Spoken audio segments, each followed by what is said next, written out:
अस्सलाम वालेकुम। उम्मीद है सब दोस्त खैरियत से होंगे और तमाम दोस्तों की खैरियत अल्लाह पाक से नेक मतलूब है। आज हमारी वीडियो का जो टाइटल है वो है हजूर पाक सल्लल्लाहु अलैहि वसल्लम के असहाब कराम समेत शब अबी तालिब में किस तरह रहे और वो मुआहदा किस तरह ख़त्म हुआ, उसके लिए ये वीडियो है। हजूर सल्लल्लाहु अलैहि वसल्लम पर दुरूद पाक पढ़ लेते हैं। अस्सलातु वस्सलामु अलैका या सय्यदी या रसूल अल्लाह व अला आलिका व अस्हाबिका या सय्यदी या हबीब अल्लाह। अस्सलातु वस्सलामु अलैका या सय्यदी या नूर अल्लाह। जब 3 साल इसी हालत में गुजर गए तो अल्लाह ताला ने अपने हबीब पाक सल्लल्लाहु अलैहि वसल्लम को खबर दी कि इस मुआहदे को दीमक इस तरह चाट गई है कि अल्लाह के नाम के सिवा उसमें कुछ बाकी नहीं रहा। आपने ये खबर अबू तालिब को दी। उसने कुफार कुरैश को जाकर कहा, ऐ कुरैश, मेरे भतीजे ने मुझको इस तरह खबर दी है, तुम अपना मुआहदा लाओ। अगर ये खबर सही निकली तो तुम कता रहम से आबाद आ जाओ, और अगर गलत निकली तो मैं अपने भतीजे को तुम्हारे हवाले कर दूंगा। और वो इसी पर राजी हो गए। जब मुआहदा देखा गया तो वो वैसा ही पाया गया जैसा कि खबर दी गई थी।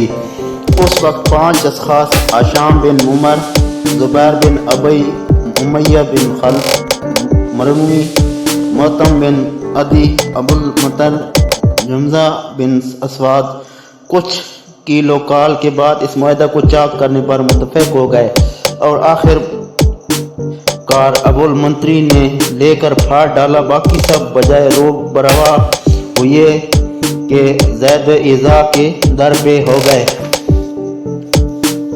आगे जी सन 10 नबूवत। इस साल माह रमज़ान में अबू तालिब ने वफ़ात पाई और इसके 3 रोज़ बाद खदीजतुल कुबरा रज़ियल्लाहु अन्हा भी इंतकाल फरमा गई। अब कुफार कुरैश रसूलुल्लाह सल्लल्लाहु अलैहि वसल्लम की इज़्ज़त रसानी पर और दलेर हो गए। एक रोज़ एक ताबकार ने राह में आपके सर मुबारक पर खाक डाल दी।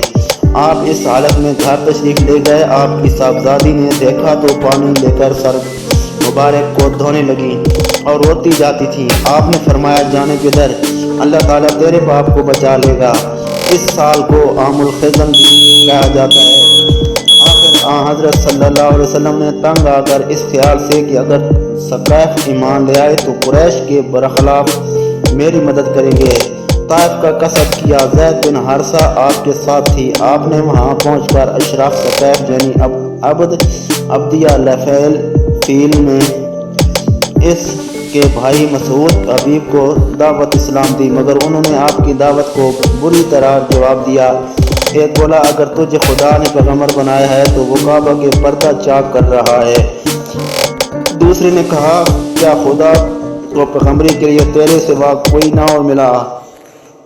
तीसरे ने कहा, मैं हरगिज़ तुझसे कलाम नहीं कर सकता। अगर तू पैगंबरी के दावे में सच्चा है तो तुझसे गुफ्तगू करना खिलाफ अदब है, और अगर झूठा है तो काबिल खिताब नहीं। जब आप मायूस होकर वापस हुए तो उन्होंने कमीने लोगों और गुलाम को आप पर उभारा जो आपको गालियां देते और तालियां बजाते थे। इतने में लोग जमा हो गए। वो आपके रास्ते में 2 रोया सफ बांध कर खड़े हो गए। जब आप दरमियान से गुजरे तो कदम उठाते वक्त आपके पाँव पर पत्थर मारते बरसाने लगे, यहाँ तक कि नालैन मुबारक खून से भर गए।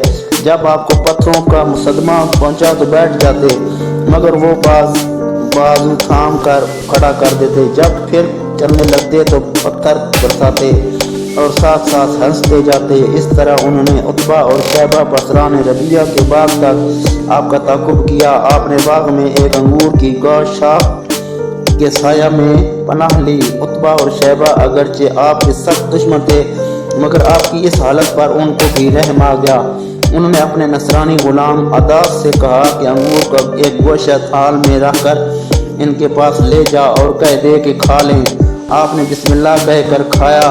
अदास मोतजिब होकर कहने लगा कि इन शेरों के लोग ऐसा नहीं कहते। आपने पूछा, तू कहाँ से है? उसने कहा, नैनवा से। आपने फरमाया कि वो नेक बंदे यूनुस बिन खत्ता मता का शहर है। फिर उसने आपसे यूनुस का हाल पूछा। आपने फरमाया कि वो भी मेरी तरह पैगंबर थे। ये सुनकर वो आपके हाथ पांव चूमने लगा और इस्लाम लाया।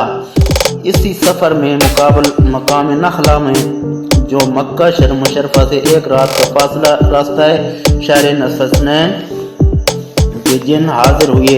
आप रात को नमाज में कुरान मजीद पढ़ रहे थे, वो सुनकर ईमान लाए। आगे कुरान पाक की ये आयत है। मैं इसी तरफ इशारा है। नखला में चंद रोज़ क़याम रहा, वहाँ से आप हिरा में तशरीफ़ लाए और मुतअम बिन अदी को पैगाम भेजा कि क्या तुम मुझे अपनी पनाह व ईमान में ले सकते हो। मुतअम ने कबूल किया। आप रात को मुतअम के यहाँ रहे। जब सुबह हुई तो मुतअम और उसके बेटों ने हथियार लगाए और हज़रत सल्लल्लाहु अलैहि वसल्लम से कहा कि आप तवाफ़ कीजिए और ख़ुद तलवारें लगाए हुए मोताफ़ में मौजूद रहे। जब हज़रत तवाफ़ से फारग हुए तो उसी हैबत में आपकी दौलत खाना तक आपके साथ आए। इस सफ़र के मुद्दों बाद एक रोज़ आयशा सिद्दीक़ा ने अर्ज़ किया, या रसूलुल्लाह सल्लल्लाहु अलैहि वसल्लम, क्या आप पर कोई ऐसा दिन आया है जो ओद के दिन से सख्त हो? फरमाया, बेशक मैंने तेरी कौम से देखा जो देखा, और जो मैंने उनसे देखा उसमें सब उतबा का दिन था। उकबा का दिन था, जब कि मैंने अपने आप को अबद या बैल बन कलाल पर पेश किया। उसने दावत इस्लाम कबूल ना किया। फिर मैं गम की हालत में गर्दन झुकाए चला, मुझे होश ना आया। अगर कर्नल साल में सर उठाया तो क्या देखता हूँ कि एक बादल ने मुझे साया किया हुआ है। मैंने नज़र उठाई तो इस बादल में हज़रत जिब्रील दिखाई दिए। हज़रत जिब्रील ने मुझे आवाज़ दी और कहा, बेशक अल्लाह ताला आपकी कौम का कौल सुन लिया है और उन्होंने जो आपको जवाब दिया वो भी सुन लिया है। आपकी तरफ पहाड़ों का फरिश्ता भेजा है ताकि आप उसे हुक्म दें जो कुछ आप अपनी कौम में चाहते हैं। हजूर का बयान है कि फिर मुझे पहाड़ों के फरिश्ता ने आवाज़ दी और सलाम के बाद कहा, ऐ मोहम्मद सल्लल्लाहु अलैहि वसल्लम, बेशक अल्लाह ने आपकी कौम का कौल सुन लिया है। मैं पहाड़ों का फरिश्ता हूँ, मुझको आपकी रब ने आपकी तरफ भेजा है ताकि आप मुझे जो चाहें हुक्म दें। अगर आप चाहते हैं कि मैं अलखस्तीन को इन पर उलट दूँ तो उलट देता हूँ। आपने जवाब दिया, नहीं, बल्कि मैं उम्मीद करता हूँ कि अल्लाह ताला इनकी पुश्तों से ऐसे बंदे पैदा करेगा जो सिर्फ अल्लाह की इबादत के उसके साथ किसी को शरीक ना ठहरेंगे। इंशाल्लाह अगली वीडियो में 11 नबूवत सन जो है वो पढ़ा जाएगा। इंशाल्लाह अगली वीडियो तक इजाज़त दें। अल्लाह हाफिज़।